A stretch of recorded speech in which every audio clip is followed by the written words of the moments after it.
Hello, everybody. My name is Martin Tsang. I am here with my colleague Sheila McAlister and special guest Ivy Gocker. We are going to speak for about 45 minutes about CLIR's 5 for 5 conversations on 5 years of digitizing hidden collections. Myself and Sheila are members of the review panel, and we are joined with Ivy, who has been a successful applicant and recipient of funding from the CLIR Digitizing Hidden Collections program. And we will discuss some ideas, look into the funding process, the grant writing process, and just sort of reveal a bit about that process, both for the recipient and for us as panel reviewers. So just a very brief introduction to those tuning in that might not be so familiar with the CLIR Digitizing Hidden Special Collections program. I'm just going to read a couple of paragraphs, if that's okay. Field notes from natural science expeditions, early recordings of Appalachian folk songs, the personal papers of Gabriel Garcia Marquez, records of the history of segregation and integration in Arkansas schools. These are just a sampling of the resources that are becoming available online with support from CLIR's Digitizing Hidden Special Collections and Archives program. Funded by the Andrew Mellon Foundation and administered by CLIR, Hidden Collections is a national competition for digitizing collections of rare and unique content in cultural memory institutions and making them available to users. Over the past 3 years, CLIR has awarded grants of between $50,000 and $500,000 to 49 institutions or groups of institutions holding special collections of high scholarly value. A review panel composing of scholars from a range of disciplines and experts in metadata standards, intellectual property, privacy and ethics, and digital preservation evaluates proposals and recommends award recipients. Currently, the CLIR Digitizing program is undergoing a review for funding, and we will not have any details, or the announcement will be made, I think, in the spring of 2021 about their new application for funding. So without further ado, I would love to formally introduce Ivy. Ivy Gocker has been Library Director at the Adirondack Experience, ADKX, since 2016. Prior to that, she worked for 9 years at the Brooklyn Public Library in New York City, spending her last 6 years in the library's local history and special collections department, the Brooklyn Collection. She has a master's degree in library science from the Pratt Institute, and as director of the Adirondack Experience, her project is called Visualizing a Vast Wilderness. So thank you so much for joining us, Ivy. Sheila, my colleague and co-conspirator, if you'd love to say a few words about yourself. Sure. Hi, everybody. I'm Sheila McAlister. I'm the director of Georgia's collaborative digitization effort called the Digital Library of Georgia. And I've been on the grant panel for 6 years, I believe, along with Martin. And so my specialty is sort of the technical side and the collaboration side, I would say. Thank you so much, Sheila. I've been with the CLIR Review panel since 2017, joining every year since then. I've learned a tremendous amount from my colleagues, and I think we're about 18 strong within the review board. So it's a very large, robust, and diverse group of readers. It's a 2-stage process. My day job, I am the librarian for the Cuban Heritage Collection at the University of Miami Libraries. It's the largest collection of Cuban materials located outside of the island. I'm an anthropologist. I'm also curator of Latin American collections at the library, and I'm an anthropologist by training. So I often read for subject areas, so anything that connects with ethnicity, social sciences, various parts of the world. I have a special interest in. So it complements my interest in and specialties in subjects, really complements well with other technical advisors on the board. So we are planning to have a conversation here for about 40 minutes where we'll just discuss both sides of the process, maybe share some tips and tricks, some things that both Sheila and I review for, or what we keep in mind as we go through the process of the application and seeing these many different and varied proposals. And Ivy, if you would please introduce your project and maybe speak about the experience, and we can take it from there. All right. Well, thank you, first of all, for having me in on this conversation, because, you know, having applied for lots of grants, getting some, losing some, it's always a bit of a mysterious process. You know, you put a lot of work into the grant, you send it out, and then usually what you get is like a thumbs up or a thumbs down. And it's kind of a faceless project. So it's nice to get a chance to actually talk to the people who look at these and realize that there are actual people looking at them. That's not something I've had before. So I'm excited to sort of dive into this stuff. But so my museum is the Adirondack Experience. We're in Blue Mountain Lake, New York, kind of right in the middle of the Adirondack Park. And if you're not familiar with the Adirondack Park, it's a 6 million acre state park that comprises pretty much the north fifth portion of New York State, 1/5 of the state.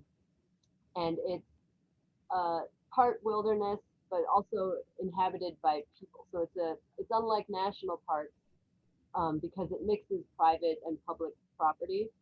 But we all are kind of governed by an agency that sort of enforces conservation law. So you can't just, you know, build a factory here, I guess. The park's history has always been one that's kind of constrained by human needs, but also consideration for the environment. And so it's that history that our museum is sort of trying to capture and share with the public in general. And one thing about this area is that it's a very seasonal economy. A lot of people come here for vacations in the summer. Maybe if you have a snowmobile, you're here in the winter, but for the most part, it's a summer community. Our population booms in the summer. And so our museum is only open May through October on a normal year. This year, because of COVID, we didn't open at all. And then in those off-season months, it's usually snowy here. And we're kind of in the middle of nowhere. Well, we wouldn't call it nowhere, but we're in a remote area. And so all of this is to say that even though we have really rich research collections on the Adirondack Park, it's kind of difficult for researchers to actually come here and use those collections.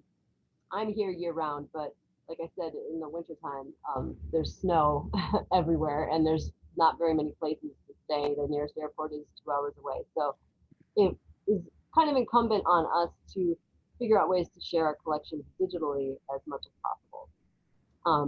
And so that's where the CLIR grant kind of stepped in to help us get some of that up and running. We have our CLIR grant focused on our map collection, and we have more than 3,000 maps of the Adirondack Park that date back to the 1700s up through the current day. And these maps really visually show the history of development and social life of this park. In those early maps, you know, a lot of times the Adirondack Park is just a blank spot because none of the cartographers down in New York City had actually visited the place. But of course, over the years, over the decades, you see those blank spaces start to fill in. And then once this region was better known, industries immediately started exploiting it for the natural resources. You had mining companies and logging companies up here. And then once environmental protections were put in place, then the maps of the region show much more of government regulation and its effect on the area. So all of this is to say that these maps that we have are very dense with information, but that's visual information. It's not something we can convey textually. so all of this is more reason that we needed to make these maps digitized and available online for researchers. And a caveat to all of this is that our internal database is past perfect, which is useful for a lot of things, but it's not great on map images. If you've ever used it, you can pull up a record with the map, but if you click on that map image, you're just getting a blown up thumbnail. So it's useless in terms of research. And so we've always had a lot of requests for our maps, and the effort in making those available is very labor intensive for me, where I'm like individually scanning maps and emailing them to people. And I should say, in the library here, it's just me. I'm the library director. I'm also the sole employee of the library. So we were very grateful to get a grant from CLIR for $60,500 to digitize about half of that map collection. And the reason we digitized half is because those were the maps that were either in the public domain or that we had copyright for. And also, those are the ones that we had at least inventory. There's a lot of our maps that aren't really processed or cataloged. So we left those out of this grant just because we were limited by how much I could do in the 2 years that we applied for funding. And so we sent those maps out for digitization to a firm down in the Hudson Valley called Hudson Archival. And they have state-of-the-art facilities, beautiful scanners. They have staff that's trained in conservation who could do some of the fixes to the maps. About a quarter of the maps that we had been stored in rolls for the last 50 years or something. And so they needed to be physically laid out and flattened over the course of months before they could even be scanned. So that just meant laying them out, putting weights on them, and then sticking them on a shelf for a few months. And this is all work that I certainly couldn't do in-house, and I wouldn't have the expertise even if I wanted to try. So the grant allowed us to do this big project with someone who knows what they're doing in this arena. The one tricky part is, as you know, CLIR doesn't, the project was bigger than what CLIR specifically funds. So the CLIR money goes toward the digitization, but as I mentioned, there was conservation work involved that we wanted to do because we're going to pull all these maps out. This is our chance to kind of give them the best treatment and the long-term care that they needed. So one challenge was that we needed to raise about another $20,000 in funding to make the project really work. But luckily, I think because CLIR grants are so well recognized and it is a major source of funding for the project, it made it attractive to other funders. They were happy to sign on to cover those costs because they knew, altogether we were going to get something pretty major done for our research community. Another piece of this grant, as I mentioned, the Past Perfect database doesn't display the maps as we would like, but we built into this sharing with a state consortium database called New York Heritage. And that database has much better tools, not just for displaying the maps, but also more sophisticated search functionality. So the CLIR grant kind of gave us the momentum to get more done than we would have otherwise. So even though it was a lot to sort of package all of this into one big project, it definitely helped to kind of, when you're seeking big funding like this, you have to think big, I guess, because it's going to be your one shot to do the most that you can for the collection.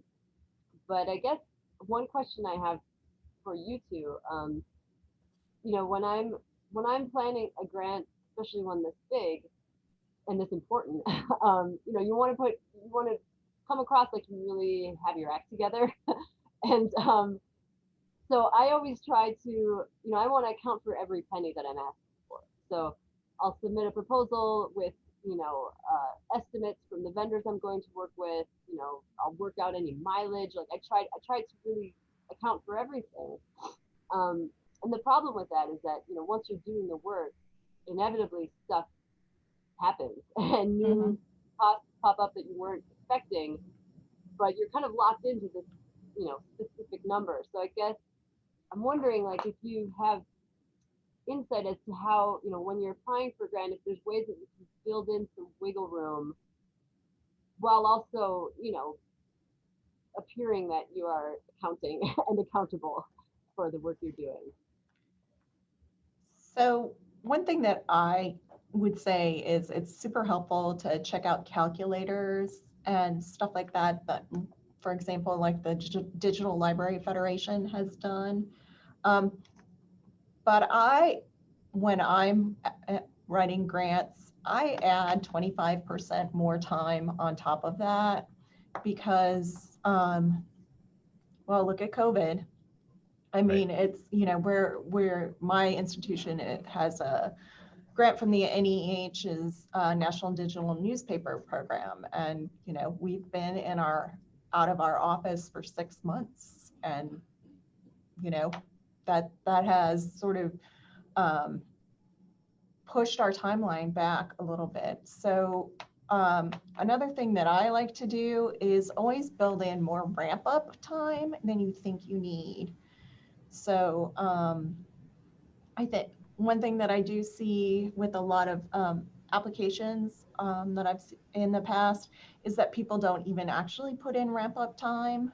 They don't realize that it takes you some time to get things moving. So always build that time in. And I always build some time at the end for closing out in case something goes cattywampus. I think, yeah. And I think to add to that is your project and your proposal is really great because the strength is that you do try and get as close to a dollar figure as you can.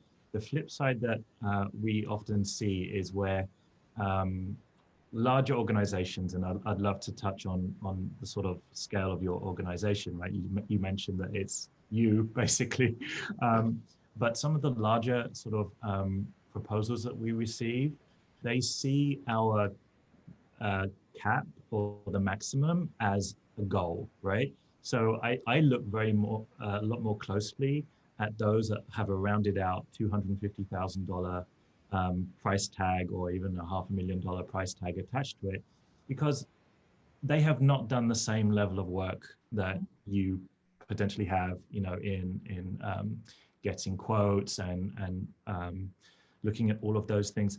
I would definitely build into the proposal that kind of safety net within different capacities. So if you need to hire somebody to work with you, do that. If you are looking for that person to help you if you only need that person part-time, that's great.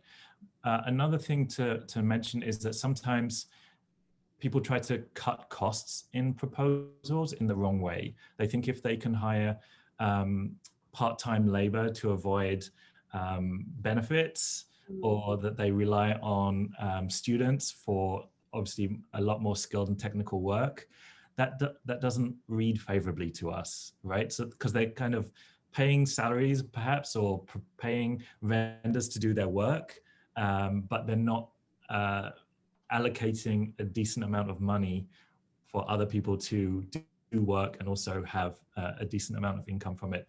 So I think that that's a really important message to people, to not cut the costs or count the pennies in those areas that they think the proposal reviewers are looking for. It really isn't the case. With amounts or with funding that have your kind of level, so it's under 100,000, we sometimes think, oh, the proposal could use with a bit more money, that we might review that and suggest, give feedback on that we think that they are actually asking for too low an amount in rare cases, So I would say the most useful thing is to build in a cushion, maybe a sort of plan B in your range of scenarios.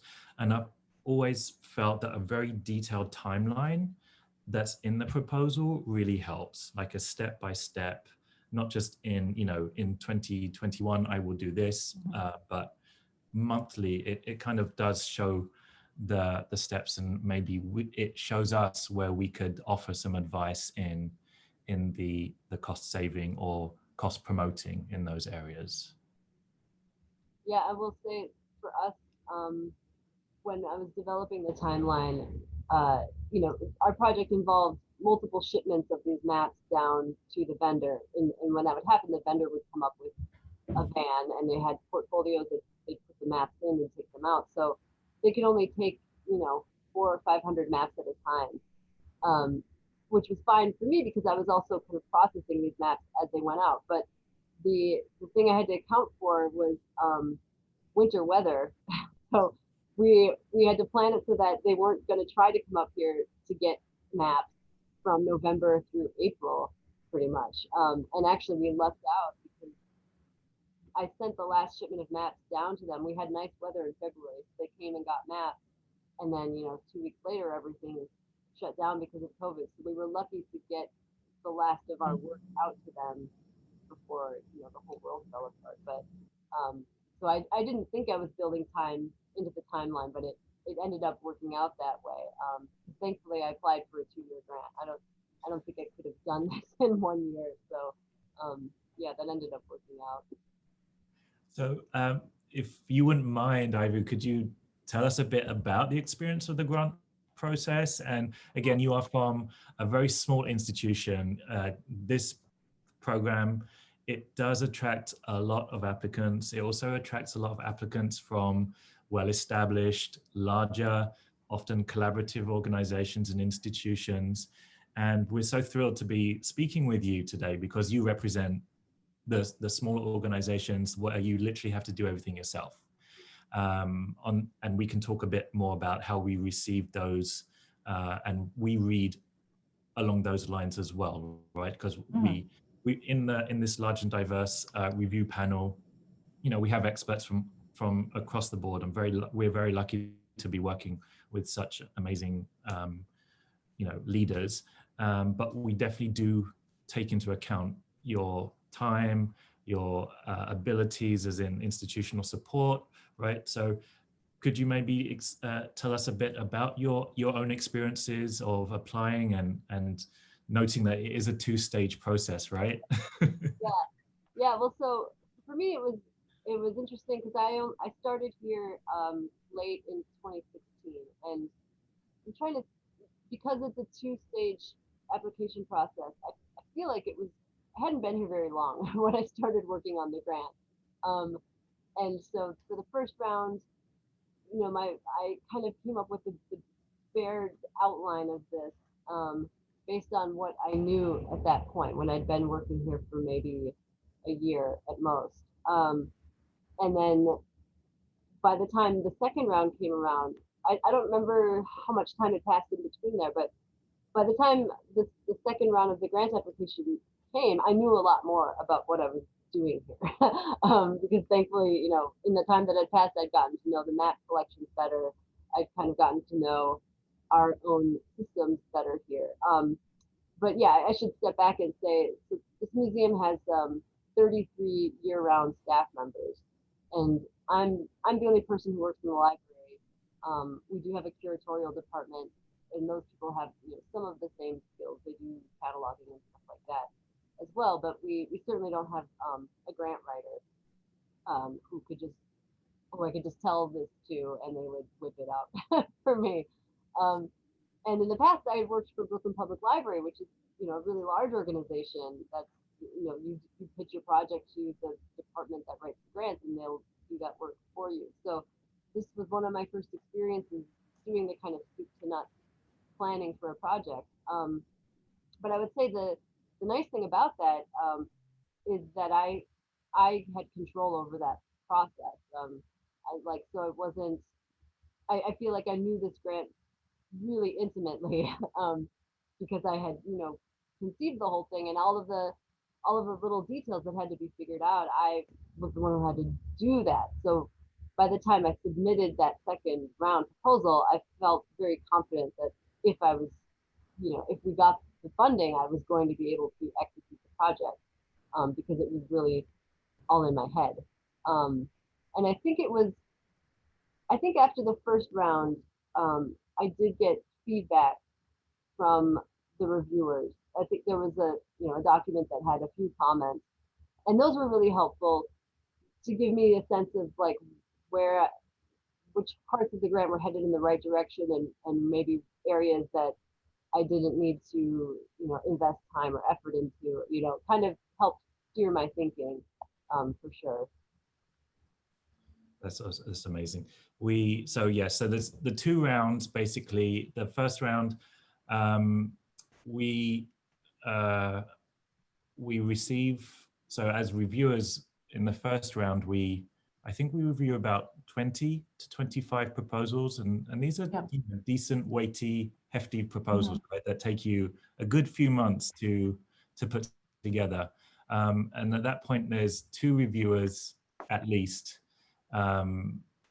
looking at each proposal, plus there's a council as well looking at intellectual property usage and rights usage and ethics in that mix as well, overseeing the whole gamut. So there's it's well over 100 proposals. I don't know the figures off the top of my head.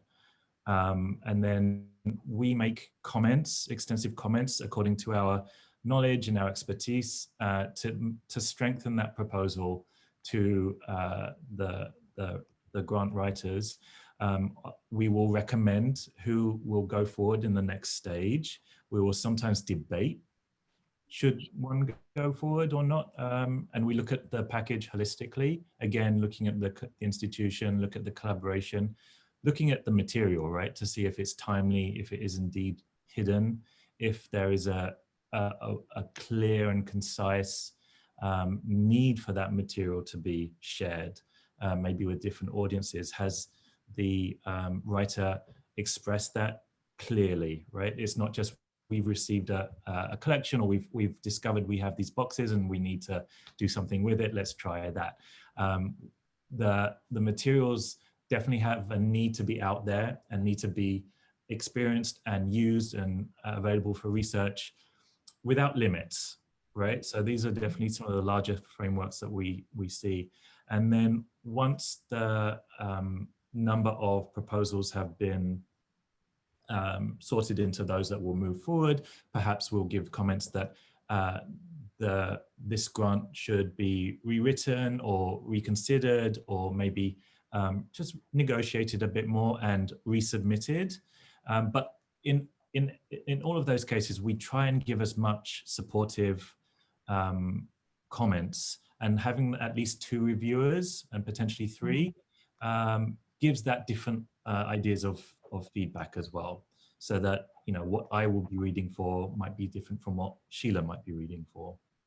Yeah, and generally speaking, at least in the first round, there is an attempt to have somebody who's more of a subject specialist read an application, and then have somebody who's got a little bit of, who's more of sort of on the technical side read. And that's not always possible. In the last year or so, we've actually added an extra technical review step for applications that maybe didn't have a tech person, reviewing them in that first round, because we want to set people up for success, and there's nothing worse than seeing this really, great project that has really important materials, and the project, they get to the second round, and some of the technical they have really intense technical difficulties, and it's kind of heartbreaking to have to be the party pooper who says, this is, I love the content, but this isn't the best way to do it, and we're not doing right by the content by having a project that's not going to work. So, well, and for me, that was the way I really had to kind of temper my expectations of what I was going to be able to do, because at our museum we have one tech person who only recently became full-time. So, you know, even though I see other projects where maybe they are not just digitizing material, but like building a database or building new capacities, you know, that I wasn't going to be able to do that in the time and the parameters of this. So, I mean, it prompted me, and this was a good thing, to sort of reach out regionally and find out, okay, there's parts of this I can't really do myself. What other, you know, who can I work with to get our collections up there online in a way that's going to be useful? We got hooked into the New York Heritage Network, which is a statewide mission, which I hadn't been sharing with them before. So it prompted us to sort of, look for new solutions that we might not have if we weren't going after an ambitious grant. Yeah, I really think, you know, that's, you know, in preparing today, I was sort of thinking about what are my big pieces of advice that I would give people. And one of them is you don't have to do it all yourself, and you don't have to do it alone. Sometimes I think with your project, you did this, you worked with a vendor. You know, it is a technical part of the project, you know, and it's okay for somebody else to do that. You have to have the capacity to sort of evaluate the work that they're doing and ask for the right things. But it's good to know that you can't, you know, that's sort of not maybe in your wheelhouse. And there's nothing wrong with saying that. When I work a lot with smaller institutions, we have our own small little service subgranting program, and you know, reaching out and asking other people for help is the first thing that you should be doing.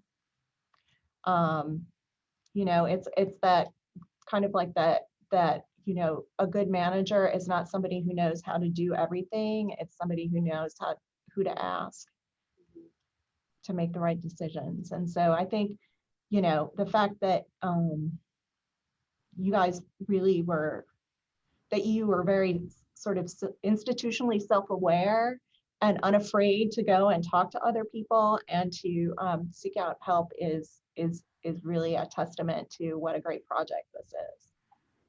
Absolutely. And I would just echo that, you know, there are a few model proposals, you know, on the CLIR website, and those model proposals get to be on the website because as we review them, we say other people should know about this this project and also how they went to apply for it. So definitely those can be used as a great resource to see some of the language. And I know that even some of the conversations I've had with recipients is that they have to rely on outside help, you know, favors to get some technical information. And this is definitely a time to call in some favors if you can. Obviously, don't suffer in silence. You can always reach out, you know, to the team, and we will do our best to help in the process without sort of jeopardizing our involvement in it or our neutrality. But would you be able to just explain a bit more about how you reached out or where you went to help in that process and how it was received when you asked for help? Yeah.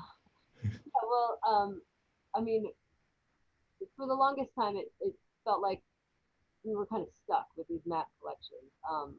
Like we knew what needed to happen, but given the tools that we had, you know, we weren't in a position to do it ourselves. And the conversation here internally had started with, well, maybe we need to get rid of our past perfect system, and maybe we need to, you know, maybe that's where the fix needs to happen so that what we do have can be shared better or displayed better.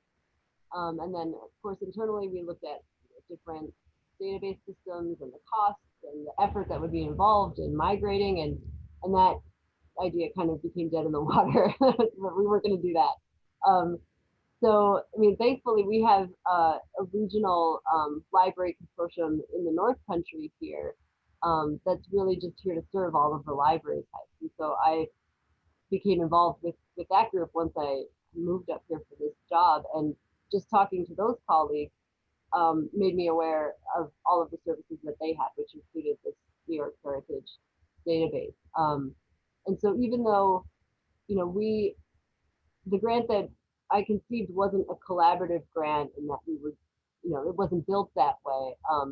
It did, you know, that was a big part of what the actual work was just finding the people who could help me get this stuff shared out. And then once I was sort of hooked into that network, you know, new opportunities came up out of that I hadn't anticipated. So we are very happy to be joined by Karin Carlson-Snider, who is the Northeast Historic Film Vault Manager.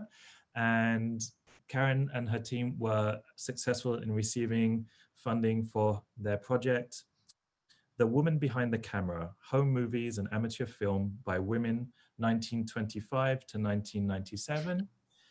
Karin is the Vault Manager at Northeast Historic Film. She has been at the archive for almost 10 years, during which time she has worked on 3 grant-funded digitization projects. She is a graduate of the L. Jeffrey Selznick School of Film Preservation and holds a BA in History from the University of Wisconsin-Madison, an MFA in Digital Video Production from Governors State University in Illinois, and an MA in Public History from Duquesne. Is that how I pronounce it? Duquesne. Duquesne. Yeah. My apologies. I'm foreign, sorry. Duquesne University in Pittsburgh. Karin, thank you so much for joining us. As we started out with Ivy, could you tell us a bit about your project, and about your institution, and maybe a little bit about your experiences in the application to the... Yeah, so I'm at Northeast Historic Film. We are a small regional archive in Maine. We collect home movies and amateur film from all of New England. But our stuff isn't just New England, because once you have home movies, there's people kind of filming stuff from all over. And the project was The Woman Behind the Camera. And I actually came up for the idea for the project with Sharon Thompson from the Lesbian Home Movie Project. They are located near us. She lives near us, and all of their tapes and films are stored in our vault. And so I work with Sharon a lot, getting her stuff digitized. And she needed some help trying to get a website up and running. And she had a lot of really interesting and great and unique collections that people just didn't really know about. And at that time, I had just gotten in a great collection that was filmed by a woman, Dorothy Stubben Bowles, and we really wanted to be able to digitize it. And so we kind of came up with this idea that maybe we could combine together. And then we also talked to Nancy Watros from Chicago Film Archives, because she also had 2 very large women-made collections that she wanted to get out there.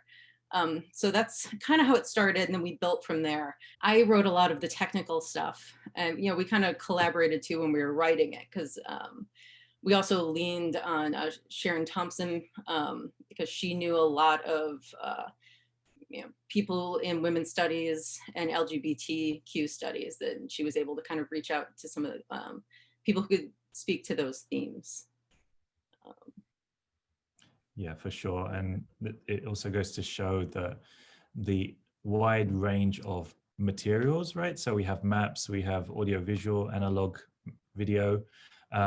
We've come across materials, fabrics, obviously images and texts and correspondence and documents, and you know, the whole gamut, but also the subject areas that what makes something hidden or worthy of being shared. And I think sort of this is a different take on a kind of a community or a different type of social archive, right? Where, you know, apart from our smartphones, where everything is kind of recorded in this social media realm, but I think your project really beautifully shows that kind of slice of experience from a gendered perspective that we might not necessarily get to hear about, which makes a really valuable addition to open access resources. And those things would definitely be things that we within the review panel would be getting really excited about the types of materials that you both have proposed to get out there, but also the content, right? I think we all take it very much to heart, the timeliness of getting some of these materials out, the need for it, often, through political climate or, things that are happening, we do, or I do, I shouldn't speak for everyone, but, we take that, I take that all definitely into account, right? Sort of the present moment. How can what we do with the resources that we have available support that amplification of different voices and experiences, even more so now than I think in any other moment of time.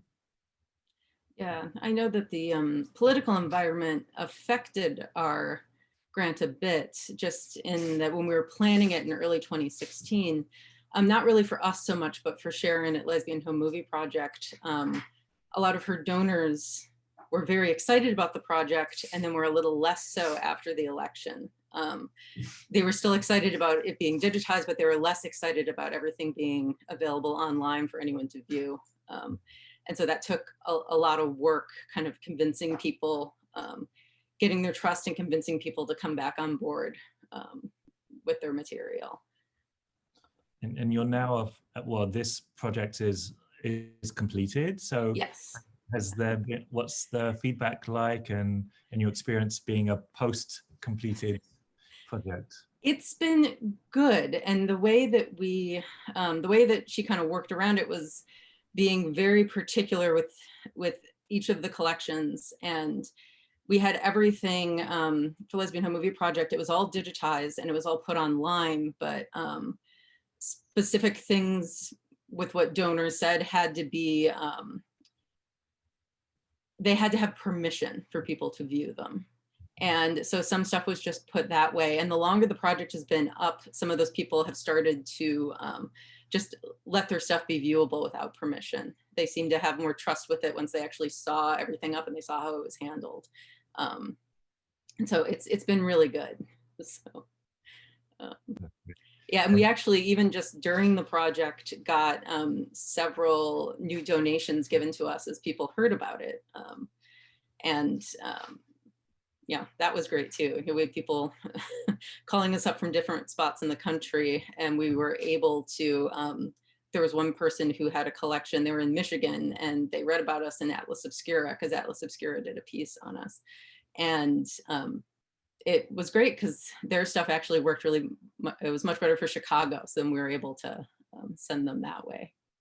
Perhaps one of my questions to you, and please, if you have any questions for us about sort of the behind the scenes, would love to discuss those, is in the spirit of making these materials available. Sometimes we get, because there's a box in the proposal where the applicant can say, will these be made freely available? And I'm ad-libbing here, where sometimes they'll be say, will there be watermarks, or will there be other sort of limiting or identifying nature, which sometimes, if that is the case, that box has been checked, and there will be limits, or there'll be sort of barriers between the finished product being freely available, then we might look at that a bit more closely, if I'm making myself clear. So if there's a need for a watermark, we do come back and question that, right?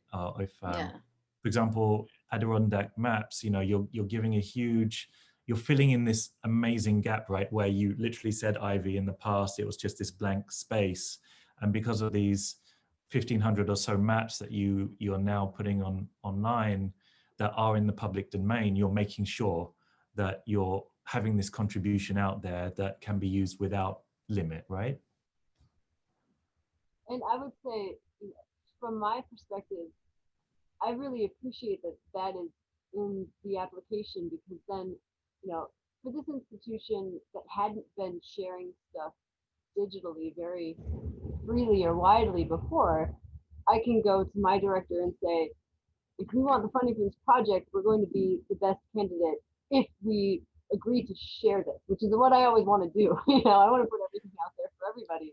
So if it helps me to sort of make the argument for doing that, if I could say like this won't be a good candidate for funding if we watermark it, that helps us kind of steer our institutional practices toward making things more freely accessible. Yeah, it's hard for us because what we're sharing are home movies, and they're intimate. And this was actually the first project where we were just bulk putting up full reels, full collections. Before this, anytime we put anything up, it was usually just a curated clip from something, and we would just have curated clips that represented specific collections. And we discovered with this that even people who had donated us stuff like 3 years before the project, who were well aware of what the internet was, once they saw their home movies online, got a little bit nervous about it. And so like we do watermark home movies because people don't want someone stealing things of their families. But we also realized with that there's a lot of things like naked babies in home movies that we'd never really thought about before, but you can't really put that online. And so this project really helped us develop, now we have some steps and some rules for what goes online and what doesn't, and everything has to be pretty well vetted before it can go on, and we need to notify families as things are coming up, because there's also things that were donated to us in the 1980s that they gave us full rights for anyone to see at any time, but they didn't know what the internet was. And so, we have to try, and you have to try to contact those people. But a lot of, our donation agreement does specify like for research. So even when things are put up with watermarks, if someone contacts us and they have, a research project, or they need to see stuff, or they need to use it without the watermark, we have copies and we can send those to people, unless the family has restricted certain things. So. I wanted to sort of riff off something that Karin said, and that's the sort of sensitivity of materials. I think something that we all look really closely at is sort of the rights and ethics statement that people that is an important part of the application. And we want to encourage reuse as much as possible, but we want to do it in an ethical way. And so I think some of those issues that Karin was talking about with, images of children, making sure to talk with the community are something that we take very seriously. We are especially conscious of projects that involve collections about marginalized communities, and we really encourage people to reach out to those communities and have them involved in the as they start developing the project itself. I would love to just express my gratitude for all of you being with us today, including Sheila. Thank you for co-hosting this. Well, thanks, Martin, for having me. Yeah, it's been a real pleasure, and I hope this has given you both Karin and Ivy a bit of the other side of the coin, and for us, I think it's a real treat to speak likewise to successful grantees as well. So I'm really appreciative of you taking the time to discuss this with us.